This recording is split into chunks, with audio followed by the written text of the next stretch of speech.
In spite of my appearance, I'm not as dangerous as I seem. Those of you who are sitting at the back, if you can come closer, it'll be easier to talk to you.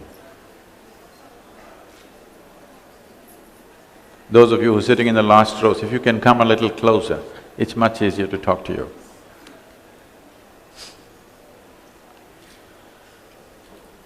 I'm supposed to talk about food.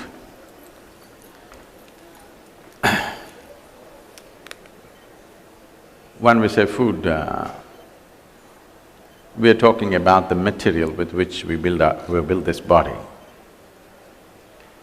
Right now, physically, what we consider as ourselves is essentially a heap of food that we've eaten. So how can we not pay attention to this? Because it is the building material with which we are building this body, and when we build something, we must know towards what purpose we are building it. If you want to build this building, however wonderful the design is, still the material that goes into it makes the difference. So the design may be great, but what kind of material we actually structure this body with makes a whole world of difference. Right now, largely in every culture, people are eating the way they are eating because our fathers and mothers ate that way, our grandfathers and grandmothers ate that way, and it goes back. We need to understand, when they ate that way, they did not have options. Food was about survival. They ate what was locally available, and what they ate on that day became the next day's culture. But today we have come to a place where wherever you are in the world, you're in Doha but you're eating fruit and fresh vegetable which I'm sure 100 years ago nobody ever tasted. So now we have choices. It is time to consider what is it that should go into our system. First of all, what is objective? In the yogic culture, we have this, if you want to be a menial laborer, you want to work 10, 12 hours a day physically, you must eat one way. You want to be an athlete, you want to eat another way. You want to be a warrior, you must eat another way. You want to use your brain, you must eat another way. You want to be loving and nice, you must eat another way. Like this, for different objectives, we eat differently. So bringing a little bit of awareness about this, whatever I say now is not hard and fast do's and don'ts. This is about conducting our life more consciously. Every aspect of our life, whatever we do, if we simply move our hand like this unconsciously, it moves one way. If you move this consciously, it moves another way. If you simply throw words out, it happens one way. If you throw these words out consciously, it happens another way. Similarly, if you simply throw food, it happens one way. If you consciously take it in, it happens another way. So the idea is to bring awareness and consciousness to every aspect of life, including the food, which is an important part. Food may not be, for many people, a deciding factor because their life may not be so precise in requirement, but definitely it plays a significant role. For example, taking myself as an example, the level of activity that happens in our day-to-day life, we are 7 days of the week, 365 days working, 20 hours a day at least. For almost 25 years, I managed with only 2.5 hours of average sleep per night. Now I'm getting little lazy and I'm stretching it to 4 hours or sometimes a little more. The choice is this: do you want to live? Have we come here to live and experience life, or are we here to somehow avoid life and die one day? If you're sleeping 8 to 10 hours a day in 24 hours, that means you're effectively sleeping away 45 to 50% of your life. So whether instead of living for… if you live for 100 years, you're actually awake only for 50 years of your life, which is a sheer waste of life. So this must be very clear. Are we here to experience and know the vibrance of life in its fullest depth and dimension, or are we here to somehow pass it and be done with it? So only if you are concerned about making life happen at its highest possible level, then what you consume becomes an important part of this. There are many ways to look at this in this brief amount of time that we have. It could lead to confusions if I go into very sophisticated way of looking at things, to come down to something very simple.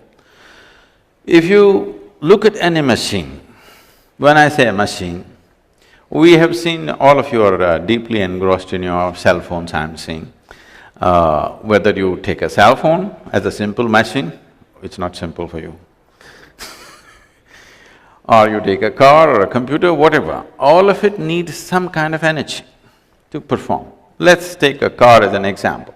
Suppose you take a petrol-driven car and put diesel into it, it may still manage a little bit, but it will not function at its optimum. In this way, if you look at it, this machine, the human mechanism, is the gadget on the planet. It is the highest and the most sophisticated machine on the planet that we have known.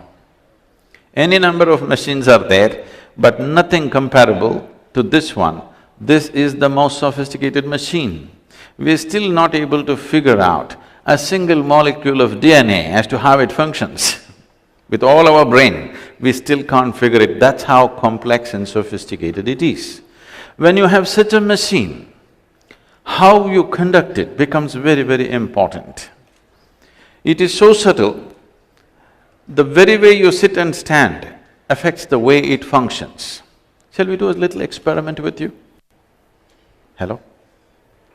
Shall we do a little experiment with you? If you're willing to sit up with your spine erect, you keep all the five fingers together, that means you must keep your phone down. If you keep your five fingers together and place it upon your thigh, gently placed, do not press, gently placed. What we will do is, don't do it right now, look at me. Holding it upon your thigh like this, with your eyes closed, breathe slightly deeper than normal. How you normally breathe, slightly deeper than normal, and notice how the air fills up into your lung. Or in other words, where is the maximum expansion and contraction? Observe this. As you're doing this, I will say switch with your eyes closed without breaking the rhythm of your breathing, just turn it over, and again when I say switch, get back. In these two positions, something very fundamental about your breath will change. I want you to notice what is the change, and you must be able to tell me. You will be able to notice this only if your spine is erect, your eyes closed, and your mind is focused on your breath. Shall we do this? Please close your eyes. All the five fingers together, gently placed upon your thigh, slightly deeper than normal. Just inhale and exhale, noticing how the air fills up into your lungs. Your eyes closed.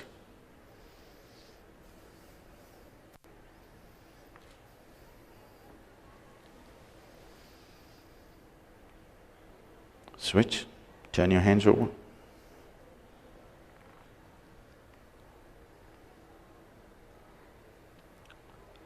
Switch again.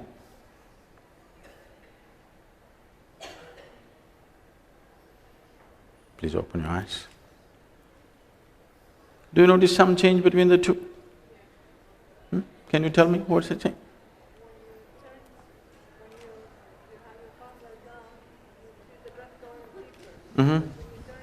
Okay. What is happening and what she said is, when you hold the palm facing down, you will feel the expansion more in your diaphragm region. When you do this, suddenly it moves a little higher up in the chest. Why this is happening is, among the three lobes in the lung, if you keep your hand facing down, the maximum expansion and contraction happens in the lower lobe of the lung. If you just turn it around, it moves to the middle lobe of the lung. This is just by turning your hand over, the very way you breathe is altering itself. It's not just the breath, the very way the life energies function in the body are altering themselves simply because you turn your hand over. How many times in a day, unconsciously, do you do this? Now you're setting yourself into a turmoil and hoping to be peaceful. Life does not work like that on this planet. This is like you sit in your car, you don't know what these three pedals are, kick any one of them whenever you feel like it, and you know what a jerky driver you will be. Right now, please see this, this is what is happening. It is not that you do not know peace in your life. It is not that you do not know joy or ecstasy in your life. It is not that you do not know love in your life. You know all these things, but none of them are steadily there, it's jerky. Because the driver is jerky, because the driver knows nothing about the machine. You have been gifted with the most sophisticated mechanism in the universe that we know, and you're handling it like it's a crude thing. So once you have a machine like this, it's important what kind of fuel is going into the system. When we say what kind of fuel is this machine designed for? As I said, there are many, many ways of looking at it. The simplest way is the alimentary canal. From the mouth to the anal outlet, digestive process happens on many different levels. Now, what kind of food is this digestive system designed for?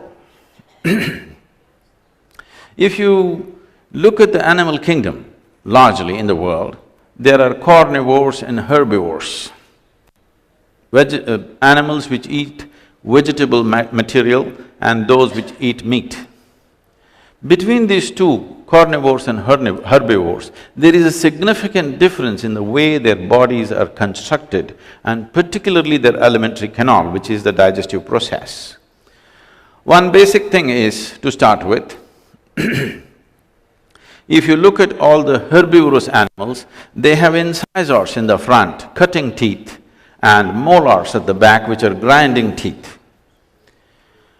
All the carnivorous animals have incisors, not so well-developed molars, and they have two extra pairs of canine. That is, if you want to eat meat in nature, to tear the meat and eat, you need this extra pair of teeth. Somehow, please check you don't have them. And if you check the jaw movement of herbivores and carnivores, all the carnivores have only cutting action in their jaw movement. They have to just cut their meat in small pieces and eat it. All the herbivorous animals have cutting and grinding action because you're supposed to grind your food. Why this design difference is, if you ever put a little bit of rice in your mouth and leave it there for a minute and close your eyes and observe, you will notice the rice will turn sweet, raw rice will turn sweet in your mouth because the carbohydrates are being converted into sugar right here in your mouth region. Because there is a certain enzyme called phthalate in your saliva, which every herbivorous animal has, which starts the digestive process in the mouth region itself. None of the carnivorous animals have this, so they only cut and eat, swallow their food. Herbivores are supposed to chew their food and eat.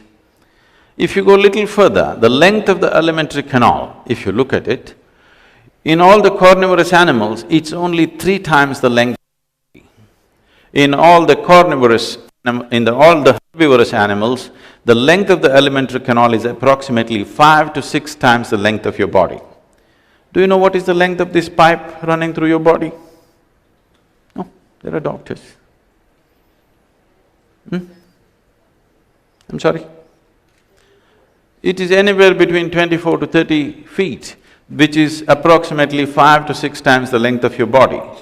So in this kind of alimentary canal, if you put the duration of time that a particular food item takes to pass through, if you put raw meat into the system, it will take anywhere between 70 to 72 hours to pass through the system. If you put cooked meat into the system, it will take 48 to 52 hours to pass through the system. If you put cooked vegetarian meals, it will take 24 to 30 hours to pass through the system. If you put an uncooked vegetable, it will take 12 to 15 hours to pass through the system. If you put a fruit, it will take 2.5 to 3 hours to pass through the system. If you keep raw meat outside in summer, for 72 hours, what happens? similar things happen in your body, or in other words, enormous amount of rotting process happens and excessive bacterial activity is taking place within the body. Keeping these bacterial levels lower in the body becomes the biggest function that the body is functioning, doing right now, which makes one… I see that with regular lunch, dinner these everywhere, either coffee or worse, Coke is being served, because without that, most people will fall asleep on the table, because that is the nature of food that we are consuming. The level of inertia that this food is creating is such. Now, all the doctors, particularly in the West, are saying minimum 8 hours you must sleep. Sleep is not a requirement in the body. Restfulness is a requirement in the body. When I say restfulness, right now I'm standing, walking and speaking, but if you check my pulse on an empty stomach, you will see my pulse will be somewhere between 36 to 44. Right now, it may be in the range of around 50. If body is going at an easier pace, the amount of rest that it demands in terms of shutting down will come down considerably. It's like you have a car which needs 15 days in a month, it needs to be serviced. You could as well walk, ride a bicycle, you know. If it needs 1 day in a month service, all right. If it needs 15 days servicing in 1 month's time, it's not worth having. That is how one will begin to feel about their own body. When it needs too much servicing, you wonder why the hell you're here. That thought will very easily come. When the body pulls you down, people will wonder, why am I here? What am I doing? These questions will come. Businesswomen who have big plans in their life, the most important thing is have a vibrant and alert body which is willing to do what you want, which is willing to stay awake, which is willing to wake up when you want. It doesn't fall asleep in the middle of something. It's very, very important to have an alert and agile body. Now, nourishment problems are there. So living in a desert, if I just depend on vegetables, after all, everything has to come from somewhere, I may not have enough nourishment, that problem is there.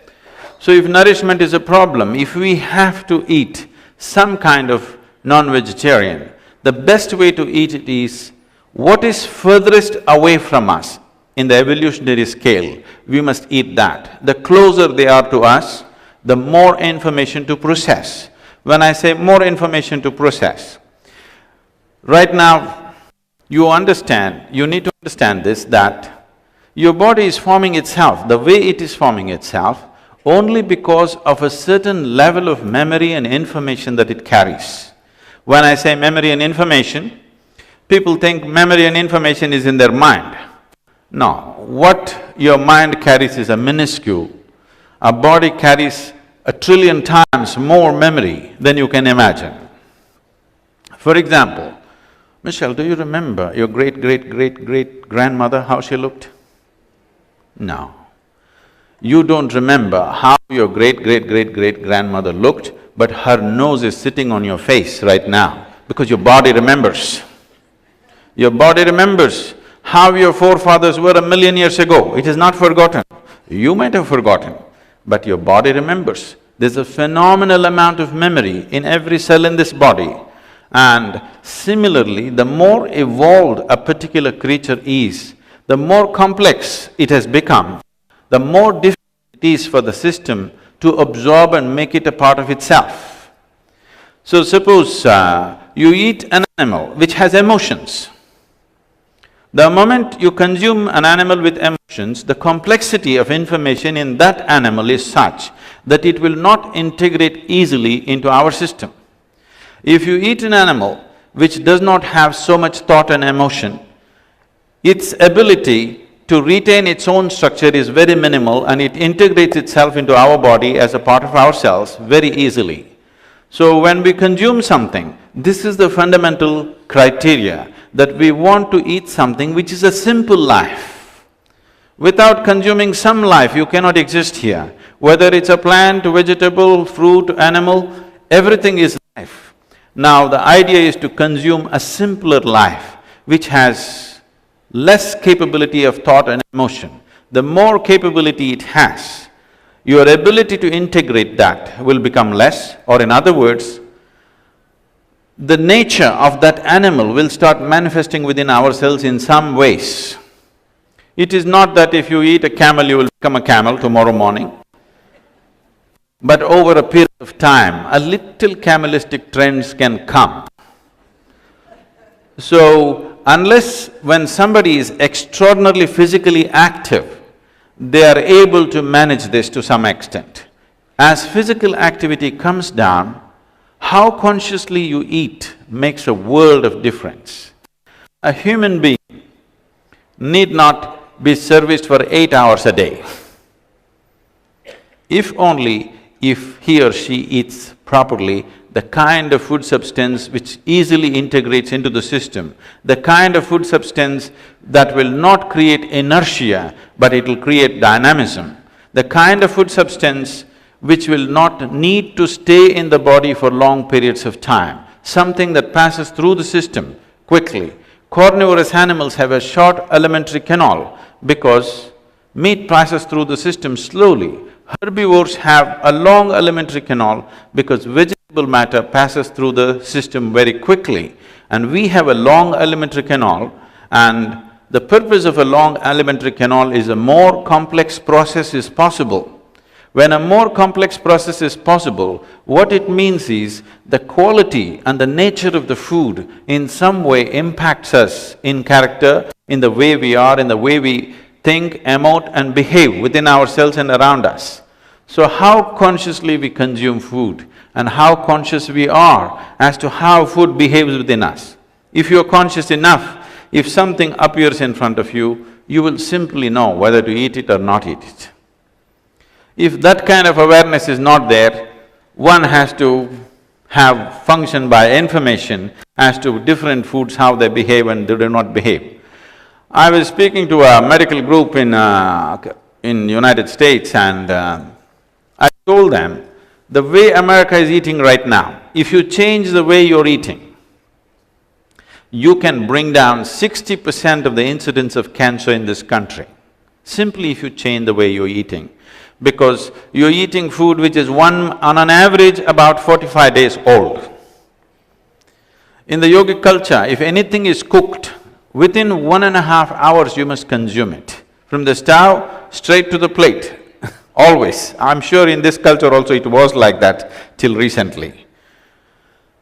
So, as you keep the food and it starts deteriorating. If you eat deteriorating food and then you're wondering why your own body cells are working against you, that cannot be helped. We are spending billions of dollars in research for the ailments that we have created.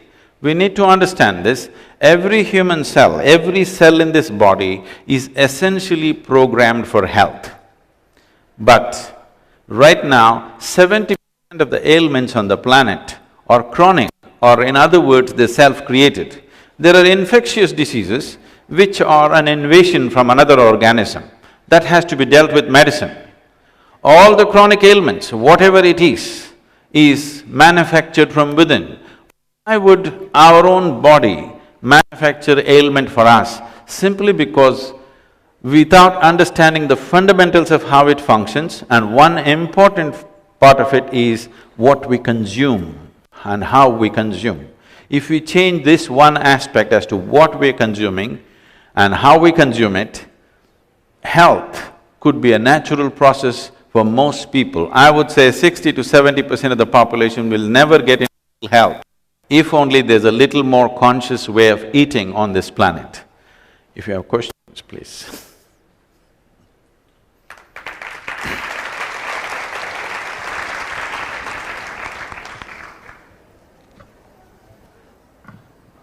Please.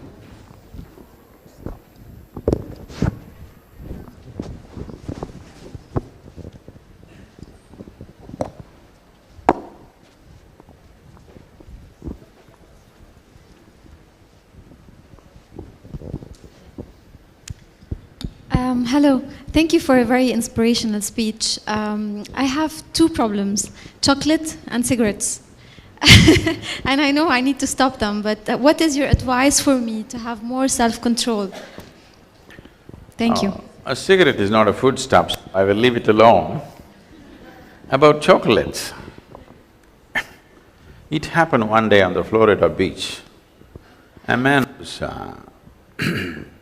walking and he found a lamp, a kind of a lantern which was sticking out of the sand.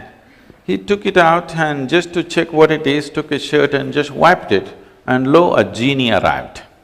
You heard the story before. So the genie said, 3 gifts, whatever you want, 3 boons I will give you, what do you want? He said, wow, I want a red Ferrari. Right there on the beach, a red Ferrari arrived. Then he said, wow, this is for real, I want $1,000,000, $1 million in the back seat. Then he said, what is the 3rd one? He thought about it and said, I want to be irresistible to women. He turned into a box of chocolates.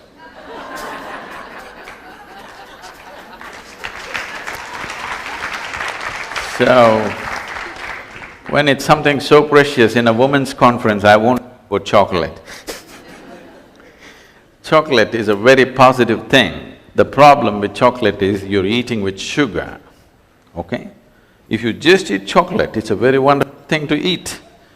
But you're mixing with such enormous amount of sugar, which will definitely cause damage to the system. If you can eat it without the sugar, that'll be great. And similarly for the cigarette, without the tobacco, if you smoke it, it would be great.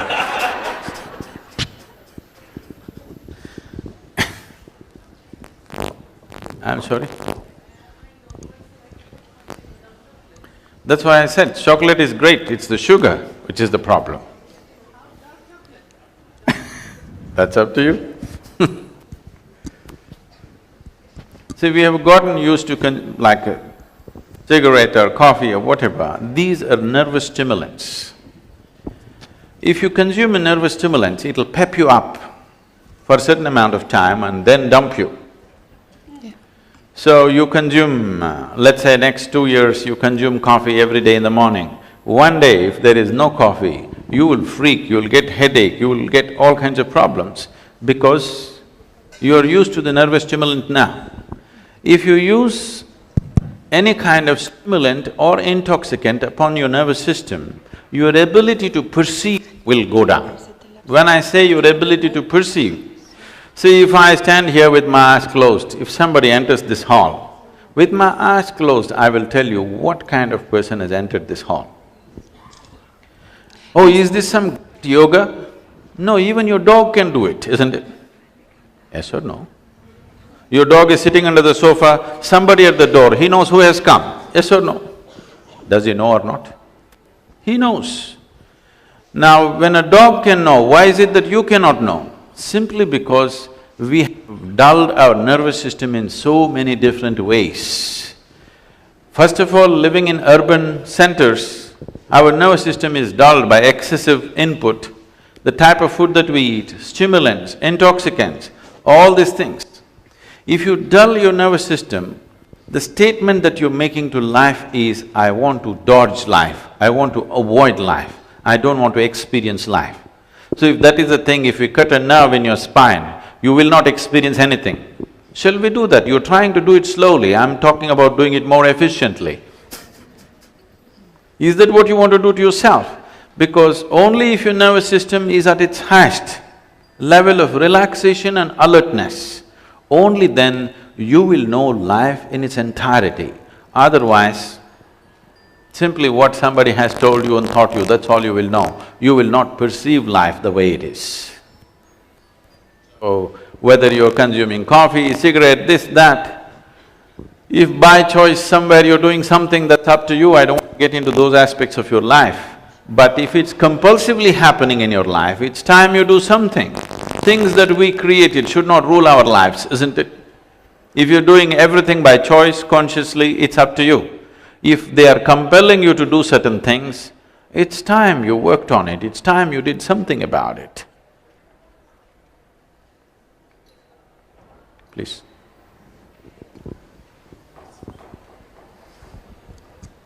Oh, it works only if you speak. Yeah, it's okay. Hello. But if sometimes we cannot waive stress, and that's why we are consuming more caffeine, more sugar, whatever it's chocolate or more carbohydrates. So if there are any other equivalents that we can use under stress, I mean food equivalents. So we are addressing this as if stress is a part of your life. This happened to me a few years ago. When I first went to United States, wherever I went, people were talking about stress management. I couldn't understand this. Why are people talking about stress management? My understanding, we manage things which are precious to us, our family, our wealth, our business and whatever else, whatever is precious to us. Why would anybody want to manage stress? It took me a while to understand these people have made a conclusion that stress is a part of their life. Stress is not a part of your life. You must understand this. You're stressful not because you have children, you're stressful not because you have a business to run, you're stressful not because life is not going the way you think it should be going. You're stressful simply because you do not know how to handle yourself. Your own body, your own mind, your own emotion and your own energies are in conflict with each other. They're in a state of friction. If this was well lubricated, there definitely would not be any stress. If this system was going very smoothly within yourself, there would not be any stress. Essentially means friction, isn't it? However wonderful a machine that you may be driving in terms of your car, if you drive it without the engine lubricants or engine oil, it won't last for 10 minutes. The same thing goes for this. If the necessary lubrication is not created, if the necessary alignment is not happened within you, then everything seems stressful. Have you at least noticed this much? What one person thinks is very stressful, another person is dealing with it effortlessly? Yes or no? So it is not a situation which is stressful, it is your inability to manage yourself. When you're given such a sophisticated machine, what I'm asking you is, did you ever read the user's manual? No? Did you ever pay attention as to how this functions? Now we just did one simple experiment, this and this. Every day you're doing it, but you think you don't have to pay attention to this. There is a system, there is a whole science as to how to bring attention to every aspect of your life. The very way you sit, stand, breathe, eat, every aspect of your life, if you handle it consciously, you will see it will become something else. There is a whole science. As there is a science and technology to handle the external, there is a whole science and technology to handle the internal. You have to invest certain amount of time in that. We are at a Who's business… speaking, please? We are here, I'm here. Oh. We are at a business women conference. Can you give me in three practical steps how we can manage to be vegetarian, to do yoga, and to manage all the problems that we have around us in this world? In three steps. 1, 2, 3. Practical. Okay. Practical.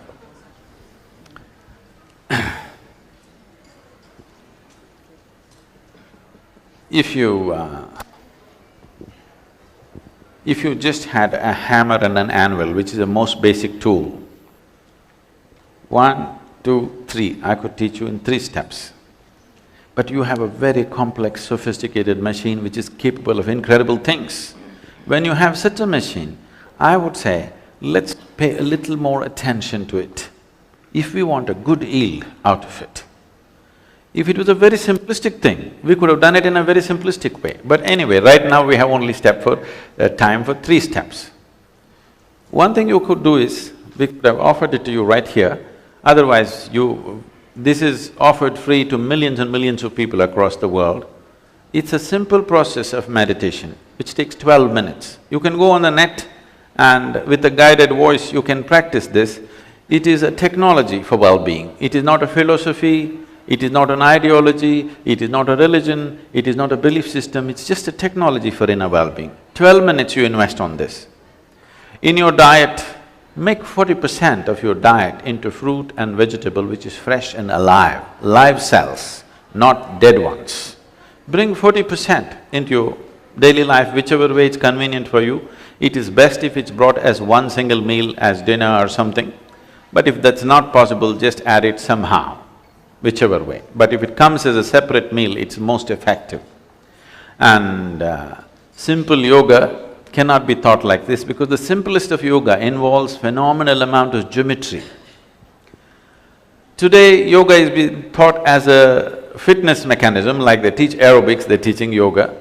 We would not want to teach something like that because something very profound, if it's taught in a very simplistic way, you will lose the possibility. Suppose I give you an airplane, you're given an airplane and you don't know what it is, I come and say you chop off these two wings which will anyway obstruct things and drive it like a car, you may like it, but it's a disaster to drive an airplane with chopped off wings. So, the third step would be that you invest 2 or 3 days to learn something very simple. Don't go for big things, something very, very simple. 2 or 3 days you invest to learn something and bring it into your life, it will do a phenomenal change in your life, these 3 things, 3 steps. Good morning. And anyway, to tell you, I'm not a businesswoman, but I'm running more than half a dozen businesses and foundations and activity and movements and projects across the world. So I'm not somebody who sits in a cave and meditates all the time, okay? Good morning. Thank you very much for your lovely speech. I'm not a businesswoman. I'm a legal expert for the National Human Rights Committee in Qatar. My name is Hala. Actually, he's a very clever person who invited you to this conference. I'm really very enthusiastic to know your opinion about the concept of business and investment, because most of business in this capitalism world, it's about accumulating money and reinvested and accumulating money and again reinvested and have ambitions.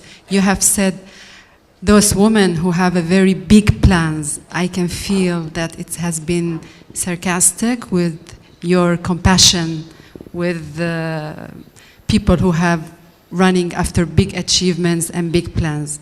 So does business conflict with enlightenment? Not at all. I don't think… This is the question. At no point was I sarcastic. What I told her yesterday was, she said she has big dreams. Yes.